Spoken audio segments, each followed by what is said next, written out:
Yo, since I know you're watching, turn the volume up.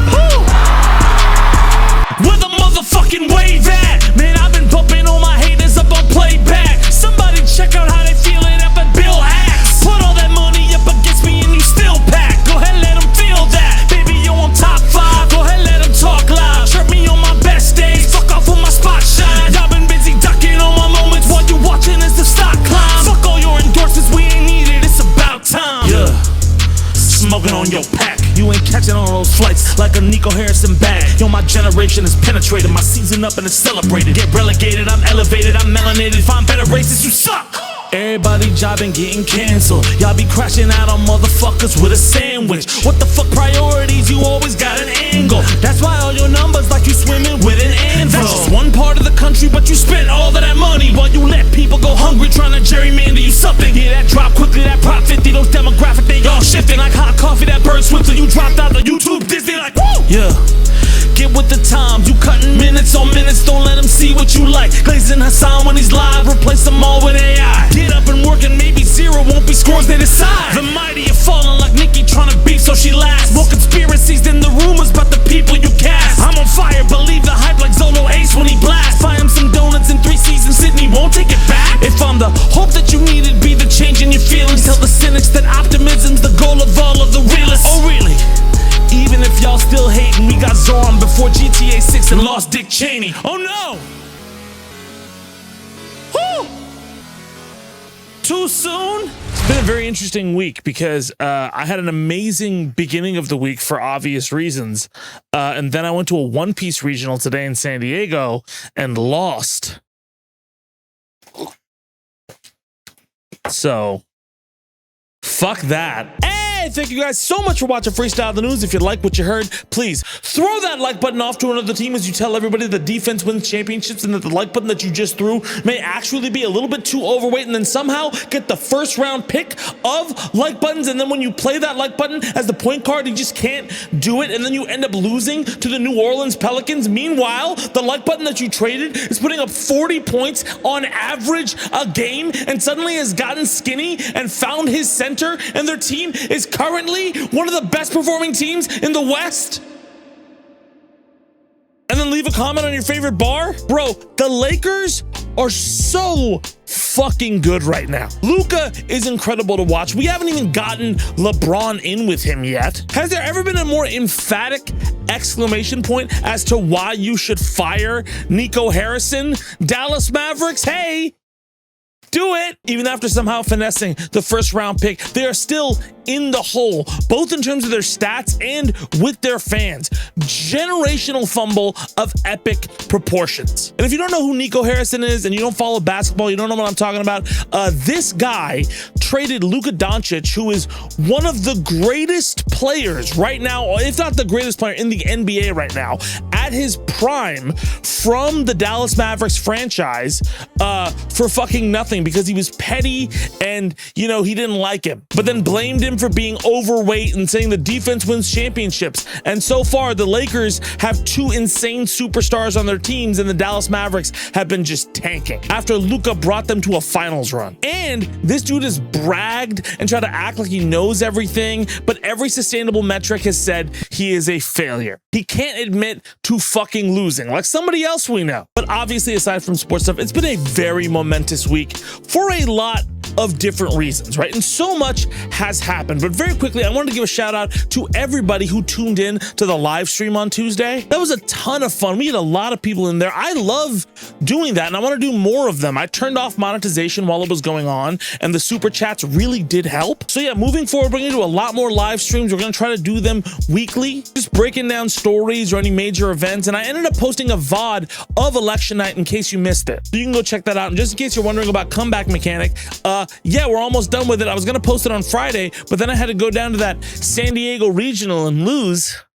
Should have just fucking stayed home. But I'm excited to drop that next week early. But in the meantime, Let's get into this breakdown. And obviously, amongst everything that has happened since Tuesday, let's start with our top story: the giant Democratic win in the 2025 special elections, the aftermath of Zohran Mamdani, and the warning signs for Republicans. And what the fuck did I say? Tuesday marked a massive win for Democrats in multiple special elections. It was an insane night with Abigail Spanberger, Mikey Sherrill, and of course, my doppelganger from another universe who traveled here to be the mayor of New York, Zohran Mamdani. All of them ratcheting up huge, comfortable wins over their opponents and overperformance by almost every metric. And that's not all. You also had Prop 50, the resolution in California to counteract Texas's gerrymandering, passing with flying colors. And I mean overwhelmingly, which is a huge deal when it comes to the midterms and trying to counteract the blatant power grab that Trump has been trying to push onto Republican states for House seats. Now, those are the high-profile races, but there are other races that kind of set the tone for what the future could hold for the Democratic Party and the midterms. Because as you may have noticed over the last few days from some of the reactions, multiple Republicans have been throwing around this excuse of, well, it's a blue state. What's the big deal? I mean, who are you? Why is everybody making a big deal about a Democrat winning the blue state? Big whoops. Stop talking about it. Please stop talking about it. I don't want to fucking talk about it right now. Hey, if it's not a big deal, maybe don't send multiple surrogates to try to refute it with the same talking points across multiple networks for 48 hours after it happened. You know what you fucking sound like? Listen, Biden's not that old. He can do the second debate. Let's just keep going. That's fucking you right now. Obviously, all that's bullshit, but just to put some of the rumors to rest, right? Number one, all three of those big races were not necessarily sure things or like depicted as sure things going into Tuesday. And the final margins on those races were insane over performances, right, from the baseline of where the Democrats are on the generic ballot. People thought a lot of those races, like the one in New Jersey, were going to be razor thin, the exception being Mamdani's race, who had a comfortable lead after trouncing Andrew Cuomo in the primary, but you even had doubts placed on him. So to be honest, don't fucking mouth off with the dumb hole in your face and then piss yourself on the fucking podium going, oh, it wasn't a big deal. We also spent millions of fucking dollars on a mayor's race after backing some grabby asshole we don't even fucking like. But on top of that, if that wasn't enough of a sign, Tuesday also saw the elections for the Virginia House of Delegates, which had a few pretty important benchmarks. According to I've Seen Enough prophet Dave Wasserman, respect. If Democrats were to end the night in the Virginia House of Delegates with 55 to 59 seats, it would have been a strong gain, right? But it would mean that Democrats are only doing better in districts that Harris won in 2024. But if they ended up with 60 seats, that would signify a Democratic turnout edge and a pretty good chance to flip the House in 2026. If they got 63 plus seats, it would indicate huge overperformance and that they are favorites for the 2026 midterms. Democrats ended with 64 seats in the House of Delegates by the end of the night. But even if that's not enough, look at the margins. Gen Z men, who everybody thought had suddenly become the Hitler Youth, drifted back to voting overwhelmingly blue. But not only young men, but Latinos. And do you know why that's significant? You see, because that gerrymander they were doing in Texas and other parts of the country relies heavily on demographic data from 2024. They were pinning a lot of their feelings on that data since 2020 of Trump's gains with Hispanic voters. So they carved out those districts with specific subsets in mind, and now that's in jeopardy after Tuesday, which, by the way, what the fuck did I say? I literally said this. What I've been talking about, and this is why everybody giving me shit for talking about opinion polls, this is why those favorability polls and all that shit is important, and why you cannot just assume that just because Trumpists are morally disingenuous with their tactics, that they're going to all be effective. Being a duplicitous asshole doesn't make you better at all of the metrics in the game. Again, That doesn't mean it's a sure thing that we just automatically snap our fingers and 2026 flips, right? But it does mean that the doom spiral that everything is wrong and will always be wrong and we're completely fucked is a little misguided. I mentioned this on the broadcast, but I should mention this here as well. I think the reason that I get so frustrated and I'm a little misguided in it, right, is that I tend to forget that a lot of people have not experienced moments like Tuesday night often. A lot of people from Gen Z's first memories of politics are the COVID era, or right before the COVID era when Trump made everything knives out, everybody gut each other. But for millennials and people who have lived through the Bush era and stuff like this, right? I remember 2006 specifically because we had an election, right, in 05 that pretty much said, hey, fuck you, the Iraq war will be forever and you Muslims are all fucking terrorists, you need to shut the fuck up and wave a fucking American flag and just take what we give you. Also feeling like my voice didn't mean shit and that all elections would be rigged and have no meaningful effect on anything, and the wave that came afterwards said different. It meaningfully changed the stakes. That's what I've been trying to tell you about this year, right? The enthusiasm you felt pushing for Tuesday night to be what it was, right?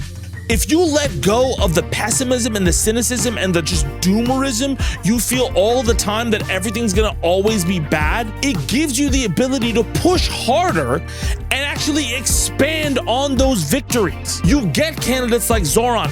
There are dozens of candidates popping up with his similar vibes across the country. Some of them are real, some of them are fake.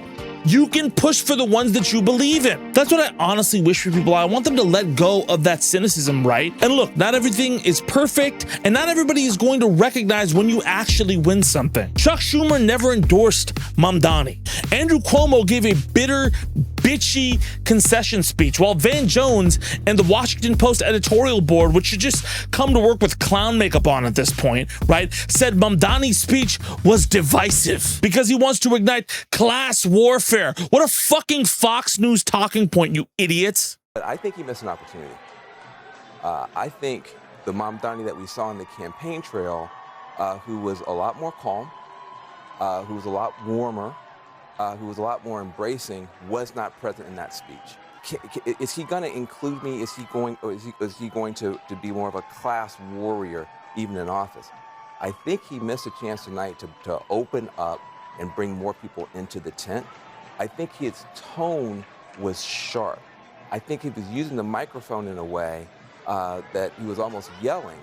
And that's not the Mamdani that we've seen on TikTok and the great interviews and stuff like that. So I felt like it was a little bit of a character switch here where the warm, open, embracing guy that's close to working people was not on stage tonight, and there was some other voice on stage. Oh, he missed an opportunity. If only he would have sucked the dick of more rich people. Also, aren't you the stupid motherfucker who made the dead baby joke on Bill Maher 2 weeks ago? If you are a young person, you open up your phone and all you see is dead Gaza baby, dead Gaza baby, dead Gaza baby, right. Diddy, dead Gaza baby, dead Gaza baby.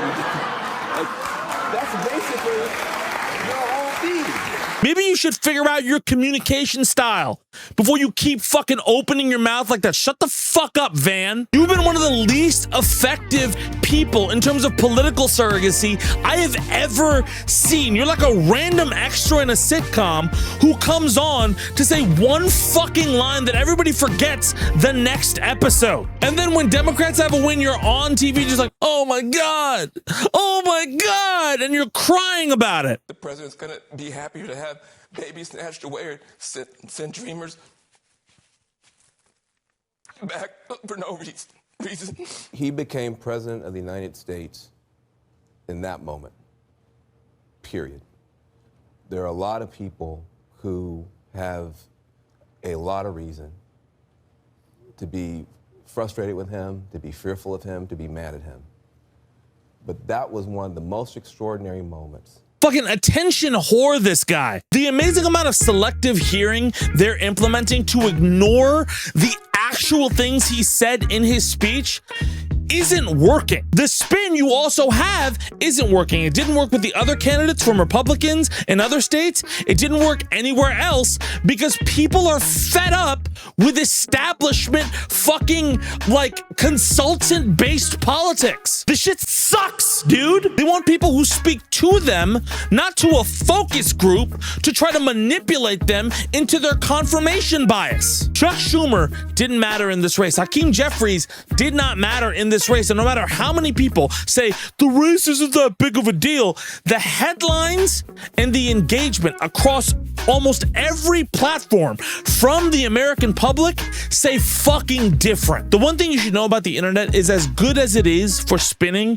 misinformation to people to try to scare them into believing your bullshit, it's just as good for exposing fraudulence. And if people keep feeling the hope they have now and engaging with it like they did on Tuesday, I think you should be very fucking worried about the latter. Fuck you, Van. Get your check and leave and let the adults keep talking. Let me know what you think in the comments. Moving on, I want to talk a little bit about fact-checking. Look, I've said this before, but over the last few months, verifying stories has become way harder. Almost every single headline is baked in with spin designed to scare you, push a narrative, or twist the facts just enough to make the other side look bad. It has become exhausting in the sea of noise that we live in right now, and it's getting harder to figure out exactly what's real and what's exaggerated. But that is why I am a proud user of Ground News, the sponsor of today's show. I can't tell you how excited I am that Ground News is sponsoring today's show. I have wanted to work with them for a while, and for good reason. Ground News is an incredible tool for verifying news accuracy and seeing how stories are covered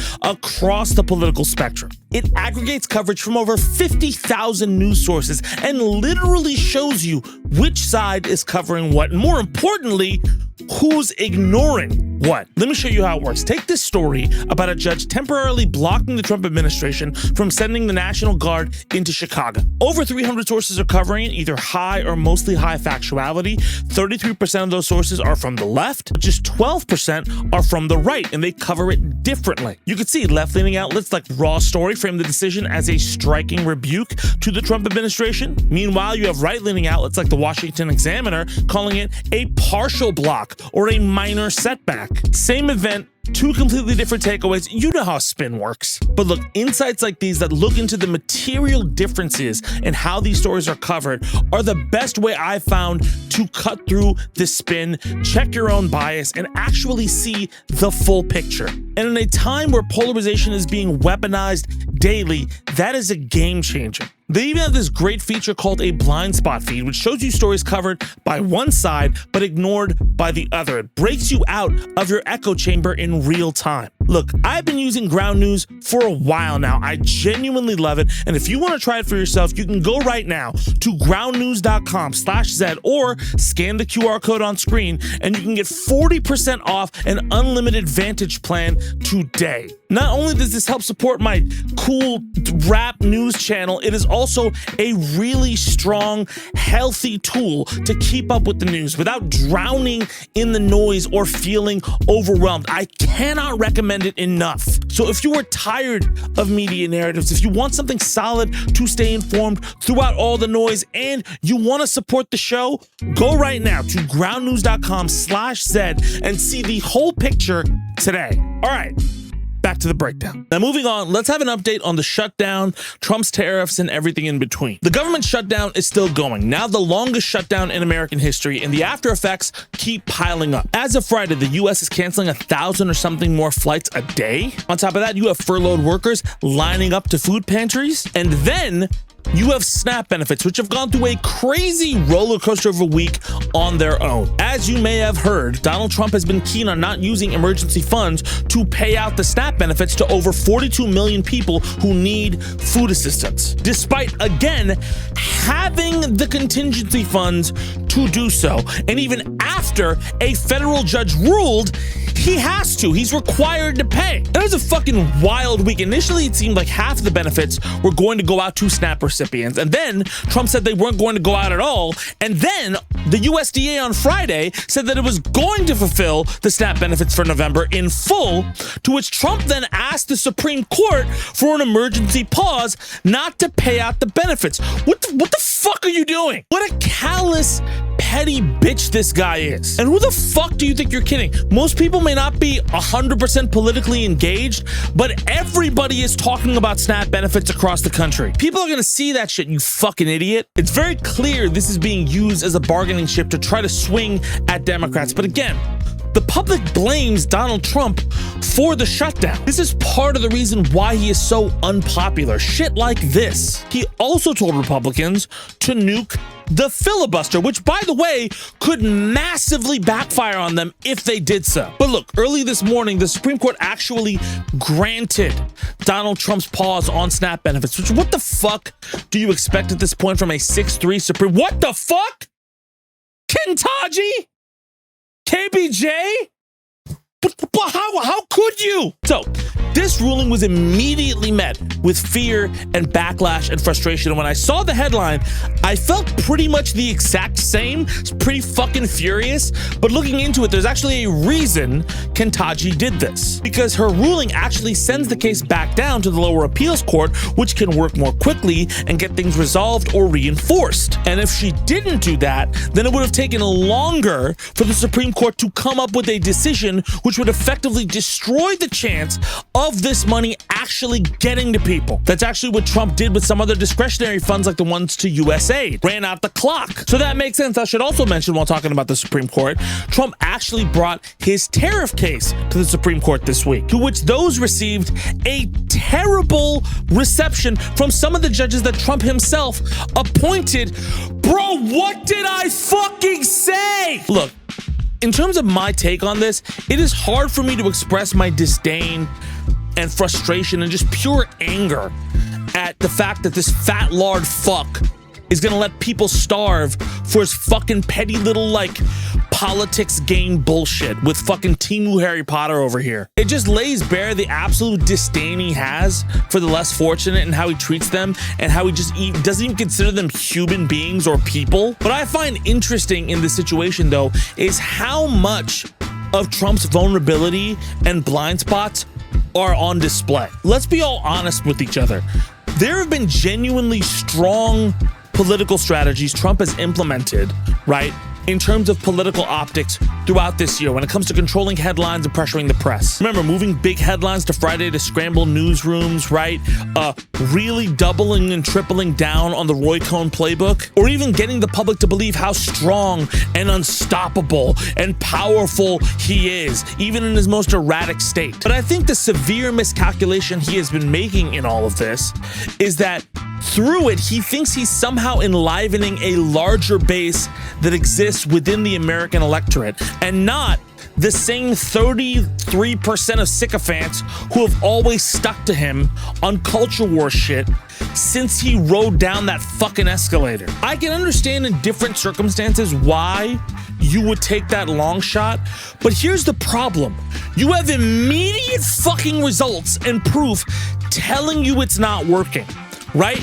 And anybody would think, okay, well, they're gonna put on a front and then just fucking go to the back and panic privately. But now he truly believes he has this on lock in some points, and there's emphatic evidence that he just does not. He is losing his grasp of control on multiple different points, and his narcissism and pettiness is looking more weak than, you know, intimidating, right? He's not scaring people, he's pissing them off. I think the shutdown is probably going to end soon, right?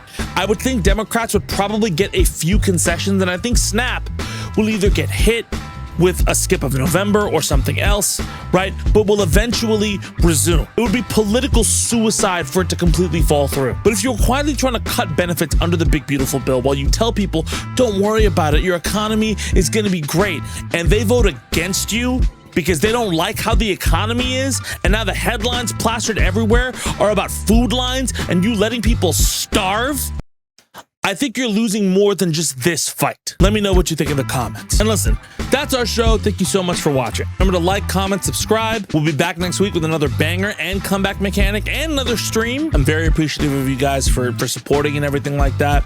I'm really excited for the future, not only of how things are going for the right things that we're trying to push for, but also getting to talking about it with y'all. Anyway, my name is Tabani. Thank you guys so much for watching, and I'll see y'all soon. Let's go.